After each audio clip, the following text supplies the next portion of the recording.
Okay, good morning. Hey there, how are you? Let me make sure my head's in the camera. Good morning, it's Sadie from allnaturalme.com. How are you doing today? We are already on day 35. Day 35 of the 64 days. Hey, K-Boss. Hey, Skull Reaper. Hi, Marcus. Of the 64 days of peace and nonviolence. This is a program from agnt.org. Good morning, Scott. Good morning, everybody. Good morning, Weston. So I just want to high five myself right from the get-go. The flower that I used on allnaturalme.com is awesome. Good job, Sadie. You picked out a great picture. I'm very proud of you. So the thought for today is understanding. I really like this one. This is just for me one of those basic, let's get the fundamentals down in our life type of words. Good morning, Angela. I love you. The thought for today is understanding. Thich, I think I'm going to say it almost right. Thich Nhat Hanh, the Buddhist teacher, Thich Nhat Hanh, says, when you understand, you cannot help but love. Practice looking at all living beings with the eyes of compassion. So I like that he said that. I really like that a lot. So I love you. Thank you. When you understand, you cannot help but love. So the thought for today is understanding. Yeah, I know this flower is so cool. Could anyone please find out what flower this is for me? So I can grow this flower. I don't know. It might be a little bit edited. I don't know. So today, when I find myself disagreeing with someone, I will focus on understanding what it is they are saying, like what and why.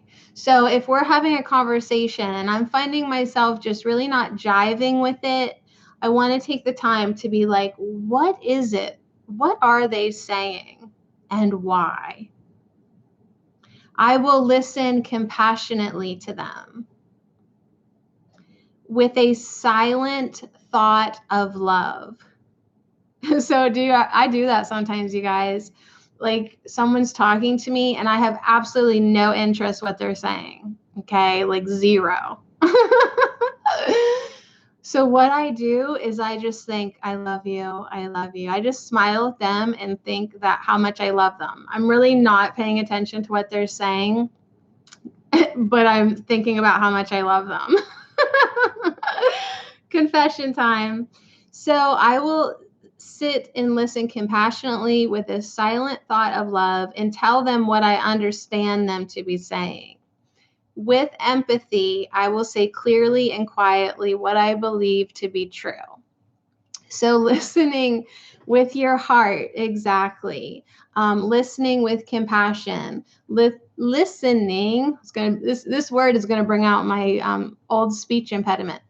Listening with a kindness within you. And then what you can reiterate back to them is what you think they are saying to try to understand what and why they are saying. And if you do have a differing thing, you don't need to shout it up in their face. You just need to say clearly and quietly what you believe to be true. The path of nonviolence isn't about confronting and who can shout the loudest, right? It's coming to people with understanding, compassion, and trying to turn down the fuel of confrontation, not add to it. Okay, so that is the thought for today. Understanding. So Sigmund Freud said, were we to fully understand the reasons for other people's behavior, it would all make sense. So I guess that's a joke. If we were fully to understand the reasons, it would all make sense. Duh. So that's kind of funny. Even the most hard to fathom behavior can be explained by a constellation of beliefs, reactions, events, and circumstances. So today it's my intentions to seek this deeper level of understanding. So instead of just looking at someone acting for, you're looking at them and being like, why are they talking like this, saying this, being like this? Try to understand why. It could go a long way in your own personal level of compassion to understand why this person is acting out the way they are. If you could look back and see all the events and circumstances and everything that happened to them, the beliefs they hold, it would all make sense. What Sigmund Freud said, if you could fully understand their reasons for their behavior, it would all make sense. I don't know why that's so funny to me, but it is. So here's the practice. When you find yourself disagreeing with someone today, and there's a pretty high probability that that could happen for you, focus on understanding what they are saying and why. Listen compassionately to them. Okay, listen compassionately to them. With that silent thought of love. Okay, you can silently be judging them or you can silently be loving them. So with that silent thought of love, and then just be quiet until the end. And then, to demonstrate that you had been listening, tell them what you understand them to be saying. With empathy, say clearly and quietly what you believe to be true. So that's the practice today. Take it or leave it, right? It's always an option to take it or leave it. If you need to reread it, it's on allnaturalme.com. You guys ready to go deeper with Gandhi? He's actually matches up to the topic today. I can't believe it. And I like it. M.K. Gandhi said, "Speak only if it improves upon the silence. Speak only if it improves upon the silence." So I see a version of that on Pinterest. It's speak only if what you are about to say is more beautiful than silence. What do you think about that? Nobody should be saying anything. So it's amazing how often we see disagreements arise. Not because there are huge differences in opinion, but listen to this. It's because our egos are always keeping score, because our egos cause us to say things that are disagreeable. Okay, so in other words, our ego's scorekeeping makes us need to win points. And emotional and verbal violence are frequently the result. I mean, think about how often people do this. Not even disagreeing, they just try to outdo each other too. Say something smarter, better, just to get points. Our ego is always trying to get these points. It's this game that everybody plays. And then when the disagreements come, it really kicks in. I'm going to win this argument. So anyways, our interactions, however, are not competitive games, but a chance to learn from one another and to advance the cause of nonviolence. So I like it. In every interaction, our choice is always about speaking or keeping silent. We've got two choices. We can either speak or we can keep silent. Now, if you guys have been hanging out with me in my live streams over the past, how long? Hi, Dawn. How long, Angela? I admitted to having a really quiet, before I started broadcasting a year ago, the year or two before that were really quiet for me because I just decided to really stop adding to the confrontation or the disagreement, right? So a lot of times I just choose silence. I really do. It's powerful. It's cool. So when we are in disagreement with another, obviously I'm not silent anymore, at least during my broadcast. But as soon as I push end stream, as soon as I push stop, you guys, I'm pretty quiet. I'm a pretty quiet person, actually. So, but when we are in disagreement with another, it is not a question of who is right or wrong. Okay. That is the field of ego and the field of death. You remember us talking about that? The field of death for any possibility of a loving outcome. So when we speak, we should always ask ourselves, does it matter? Does it matter? Is this individual disagreement so important that we have to stand our ground? Or is our ego magnifying our rightness? Is our ego just magnifying our righteousness out of proportion to the truth? This is a self-regulation that we have to do. Like, we all have an ego. And now that we know that, it's our responsibility to keep it in check. So you always need to be just checking yourself. Does it matter? Is it worth it? Do I really need to stand my ground right now? Or is this just my ego mind just blowing it up out of proportion, right? So I can feel righteous. So we ask ourselves when we're in these discussions, okay, another thing to ask ourselves is, can they, can she, can he, can they even hear what I have to say, right?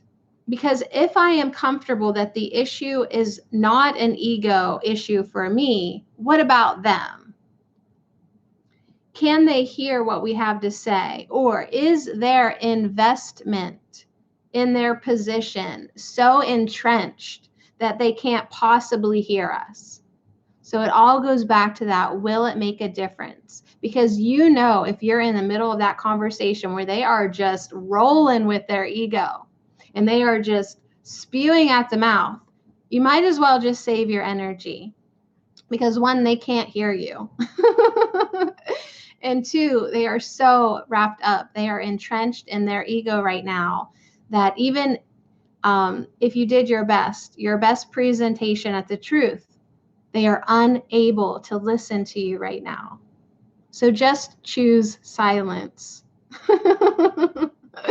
Yeah, this is like the story of my life. All right. So will the words I speak serve to heal the disagreement, or will it simply be more fuel for the disagreement? So that's what we need to just be checking ourselves all day.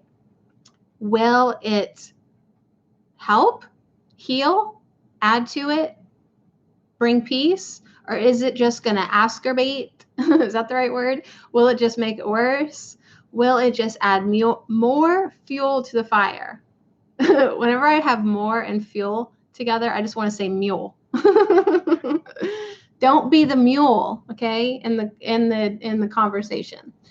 All right, so frequently the best words to speak are none. Silence in the place of the ego's need to fill the space is often the most effective way to communicate, and always the most effective way to think about what it is we're trying to achieve. So I like it today. I like being encouraged and reminded that I always have the option to choose silence.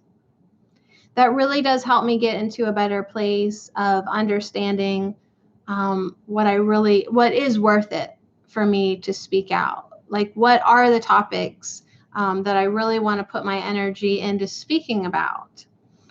Is it worth it? Can they hear me? Is this really important to me, or is this just my ego? So anyways, that's the topic today, you guys. A lot of self-reflection on this beautiful day. The affirmative practice is I will meditate on the role of my ego in conflicts and disagreements in my life. Today, in every interaction, I will ask myself, does it matter? Can he or she really hear what I have to say? Can they even hear me?